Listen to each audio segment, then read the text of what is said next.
को बताते बताते थक गए थे कि हर बच्चा यूनिक है, उसको परमात्मा ने अपना कुछ मकसद हल करने के लिए भेजा है, उसको अपने तरीके से चलाना बंद कर दो, उसको सबको एक ही चीज पढ़ाना बंद कर दो और उस बच्चे की टैलेंट को रिकॉग्नाइज करके उसके हिसाब से उसकी शिक्षा और उसके बाद उसके पैशन को ही उसके प्रोफेशन में तब्दील करने का एक कोई मेथडोलॉजी बना लो, वरना आने वाली पीढ़ियां बहुत दुखी होने वाली हैं, सारे परिवार टूटने वाले हैं। तो माँ बाप की डिमांड पर हमने एक प्रैक्टिकल किया था, क्योंकि लोग ये कहते थे कि पढ़ना बहुत मुश्किल होता है और हमारे बच्चे नहीं पढ़ पाते। तो 2015 में मैंने ट्राई सिटी में एक चैलेंज दिया था कि अपने स्कूल का, यानी हमने 20 स्कूलों से 20 बच्चे लिए थे, कि अपने स्कूल का सबसे कमजोर बच्चा दे दो, हम आपको बताते हैं कि एक्चुअली वो क्या है। और फिर जब हमने सेशंस खत्म किए तो 18 बच्चों ने हमारे पास सेशन कंप्लीट किया था, और 18 के 18, क्योंकि अगले साल फिर हमने उन्हीं बच्चों को मीडिया के सामने रखा कि देखो ये बच्चे हमने पिछले साल लिए थे, आपके सामने पहले एक साल पहले रखा, फिर अगले साल मीडिया के सामने रखा,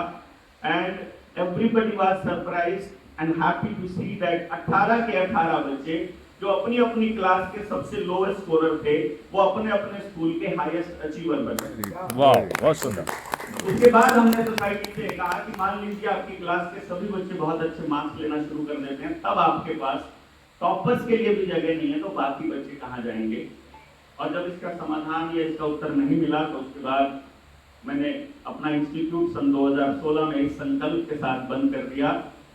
कि अब हम पूरे भारत से ये जो शिक्षा के ऊपर बने हुए बोर्ड हैं, ये सारे बोर्ड यानी जो ये कोचिंग सेंटर है, ये बंद करवाएंगे और ऐसा एजुकेशन सिस्टम खड़ा करेंगे जिसमें 100% रोजगार संभव हो और गांव की धरती से जुड़ा हुआ हो, उसे कहीं बाहर न जाना पड़े। इसी प्रोसेस में आगे बढ़कर काम करते करते अपने पूरे भारत में मेरी 65 फ्रेंचाइजी थी, मैंने वो बंद कर दी, और काम करते करते फिर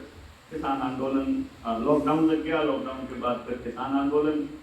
और फिर इस प्रोसेस में लॉकडाउन को तोड़ते हुए कुछ घटनाक्रम बने, ये मास्क और वैक्सीनेशन और इसकी पूरी सच्चाई दुनिया को बताने लगे, तो सबने समझा भी बाद में। फिर 2022 में 3 जनवरी को इस मुहिम को चलाते हुए तीसरी बार जेल जाना हुआ, और बाहर निकल के फिर जनता सरकार मोर्चा का गठन में काम किया, एक संगठन बनाया, बीसी के संगठनों के साथ मिलकर एक मोर्चा बनाया जिसका नाम जनता सरकार मोर्चा रखा, जिसका मुख्य उद्देश्य है जल, जंगल, जमीन और जानवर, जिसका फैसला लोकल जन लेगा, और दूसरा शिक्षा, स्वास्थ्य, न्याय, राजनीति, खेती और धर्म, इन 6 चीजों से पूंजीवाद का खात्मा करेंगे। और इस मिशन को लेकर के गांव की तरफ बढ़े। अभी हम पूरे भारत में लगभग 46 लेवल 1 और लेवल 2 की मिलाकर के टोटल 55 ट्रेनिंग हम कर चुके हैं। 5000 से ज्यादा युवाओं का प्रशिक्षण 3 दिन का हो चुका है,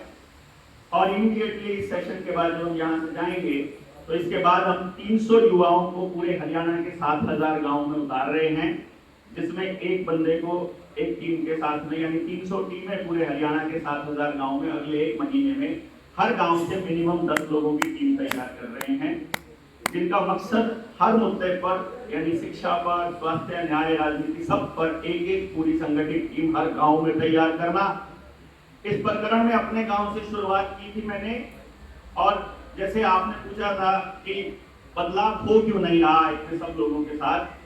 क्योंकि सबसे बड़ा कारण ये है कि हमारे पास समय नहीं है। सबसे बड़ा कारण है हमने समय लगाया ही नहीं है। हमने अपने 73 साथियों को मदद से गांव के प्रत्येक घर में जाकर के हर आदमी को समझाने की कोशिश की कि क्या षड्यंत्र पूरे देश के साथ चल रहा है और क्या षड्यंत्र पूरे गांव के साथ चल रहा है, और इस षड्यंत्र से कैसे आपको निपटना है, और गांव की बिना खर्चे की, बिना पैसे की अर्थव्यवस्था किस तरह से बनानी है, इस पे आपको साथ देना होगा। तो जब हमने देखा कि एक घर में 1 घंटा, 1.5 घंटा लगता है, और चूंकि कुछ 10-20 लोग खड़े होकर के क्रांति के वाहक बनकर के स्टेज पर आकर के करना शुरू कर देते और गांव के आखिरी आदमी तक नहीं पहुंचती है वो जानकारी, तो वो उस परिवर्तन का हिस्सा नहीं बन पाता है। उस परिवर्तन के हिस्से पे हमने कैलकुलेशन किया था कि यदि हर घर तक बात पहुंचानी हो तो मेरे गांव में लगभग 4200 वोट हैं, 1800 घर हैं। यदि मैं अकेला अपने गांव को समझाने चलता हूं और डेली 6 घंटे काम करता हूं, 3 घंटे 3 सुबह 3 घंटे शाम को, तो हर घर तक बात पहुंचाने में जो टोटल समय लगेगा पूरे साल को यदि 220 वर्किंग डेज में कैलकुलेट करूं तो 5 साल 5 महीने का समय लगेगा एक गांव को समझाने में। ये समय हमने नहीं लगाया है, वो हमने पूरे गांव के ऊपर लगाया है। और अब यकीनन आगे इसके ऊपर चर्चा होगी यदि आप लोग समय देंगे तो, कि किस तरह से हम लोगों ने गांव में ये प्रचलन मतलब शुरुआत की है कि 20 करोड़ रुपया जो एजुकेशन के नाम पर प्राइवेट स्कूल में जा रहा है मेरे गांव से, 9.5 करोड़ रुपया सिर्फ टेस्ट मेडिकल फैसिलिटीज के नाम पर जा रहा है मेरे गांव से, और 44 करोड़ रुपया सिर्फ मेडिकल फैसिलिटीज के नाम पर जा रहा है। तो अब हम हर घर, हर आदमी की, हर पेट की कितने ग्राम चावल, कितने ग्राम गेहूं, कितनी अनाज, कितनी जमीन में किस तरह से, इस पूरे डेटा को कलेक्ट करके पूरे गांव को दे रहे हैं। एंड यू बी सरप्राइज, गांव के उस व्यक्ति तक यदि जानकारी चली जाए, मुझे आज तक मेरे गांव में एक भी व्यक्ति नहीं मिला है या पूरे देश में एक भी व्यक्ति नहीं मिला है जिसको हमने बात समझाई हो और उसने ये कहा हो कि इस पे नहीं करना चाहिए, हम नहीं करेंगे। हर आदमी साथ आकर के इस क्रांति को आगे लेकर के इस मचान को बढ़ रहा है और इस पे आगे चर्चा करेंगे। ये खड़े हो गए हैं संजय भाई, तो इसलिए इस बात को मैं अपनी पे यही समाप्त करता हूँ। क्या कर रहे हैं तो सब लोग, मेरी जो एक छोटा सी बस बात इस परिचय में मैं आपको बताना चाहूंगा कि मेरा एक छोटा सा सपना हम लेकर के चले थे, जिसका मेरा मकसद है जीवन का, जो मैंने लिया था कि 7000 गांव से हर गांव से 2 बच्चे लेते हुए 14000 बच्चों से हम एक शिशुकुल शुरू कर रहे हैं अगले साल, जिसमें हम समाज को 14000 बच्चों का एक तरह से 3-4 गांव की पॉपुलेशन हो जाती है। ये एक एग्जाम्पल सेट करना पूरी दुनिया के लिए कि सेल्फ सफिशिएंट गांव बनाए जा सकते हैं और हर बच्चे के रोजगार के लिए तैयारी और काम किया जा सकता है, इसको प्रैक्टिकल करके दिखाने के लिए। तो आप सबसे उम्मीद भी ये करेंगे कि आने वाले वक्त में आप सबका सहयोग इसमें मिलेगा। जय हिंद, जय भारत।